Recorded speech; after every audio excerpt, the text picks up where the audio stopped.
শুরু করছি top news এট 6 আর শুরুতেই যে খবরে চোখ রাখবো এবার কি মদন মিত্র জামিন পাবেন। কালই সম্ভবত রায় দিতে চলেছে আলিপুর আদালত। আজ মদন মিত্রের জামিনের আবেদনের তীব্র বিরোধিতা করে সিবিআই। আদালতে সিবিআই আইনজীবী কে রাঘবাচারুলু অত্যন্ত বলবান, মারা গেলেও তার দাম কমে না। তিনি এও বলেন কোবরা মারা গেলে পিঁপড়ে তাকে খুবলে খায় বটে, কিন্তু কোবরা কোবরাই। তিনি বলেন মদন মিত্র মন্ত্রী বা বিধায়ক নন তো কি হয়েছে, প্রভাব এখনো তার যথেষ্টই রয়েছে। সাক্ষীকে ভয় দেখানোর ক্ষমতা তার কমেনি।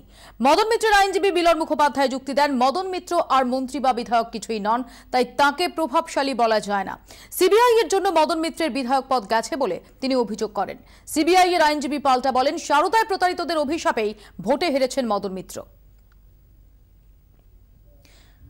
শ্রাবন্তী সাহা আমাদের সঙ্গে এই মুহূর্তে টেলিফোন লাইনে রয়েছেন। শ্রাবন্তী, আগামীকাল এই জামিনের মামলা সেটার ফয়সালা হওয়ার সম্ভাবনা কতটা? আজকে কোর্টরুমের মধ্যে ঠিক কোন মাত্রায় ছিল পক্ষে বিপক্ষে সওয়াল জবাব? দেখো, আগামীকাল সম্ভবত এই মামলার রায় ঘোষণা করবেন বিচারক, এবং সেখানে একটাই জিনিস পরিষ্কার হয়ে যাবে, যেভাবে আজকের সওয়াল জবাবে বারবার যেমন ভাবে মদন মিত্রের আইনজীবী প্রভাবশালী তকমাকে খারিজ করার চেষ্টা করেছেন এবং যুক্তি হিসেবে তিনি তার মন্ত্রিত্ব নেই, তার বিধায়ক পদ নেই, এই সমস্ত বিষয়গুলো উল্লেখ করেছেন। তার তীব্র বিরোধিতা করে সিবিআই এর বক্তব্য রয়েছে যে মদন মিত্রকে এখনো তারা প্রভাবশালী হিসেবেই দেখছেন এবং কখনো হাতি কখনো কেউটে সাপ ইত্যাদির উদাহরণও টেনে এনেছেন সিবিআই এর আইনজীবী।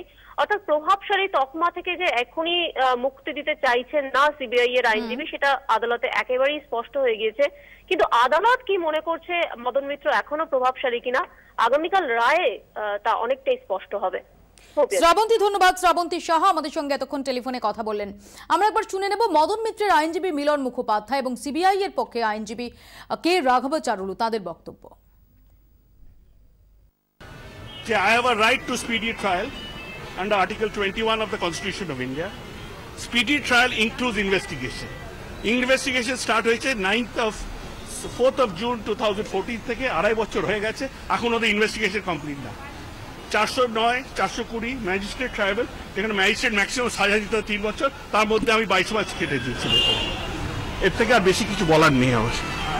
আবার যে বিষয়টা বললো যে বিভিন্ন সময় উনি বলেছেন আছি, এমনকি এইটা তো ছিল আপনার জানুয়ারি 2015 থেকে, নতুন কি করেছে এতদিনে 1.5 বছর সাক্ষী তো। What I said is whether the elephant is dead or alive, its caste is same.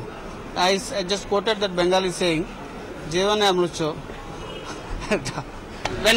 When it is alive in the forest, its main diet is to eat ants. It eats ants and live.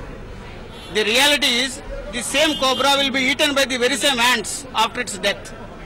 The incarceration is a message to the society that this cobra is under custody. Come back and give the evidences.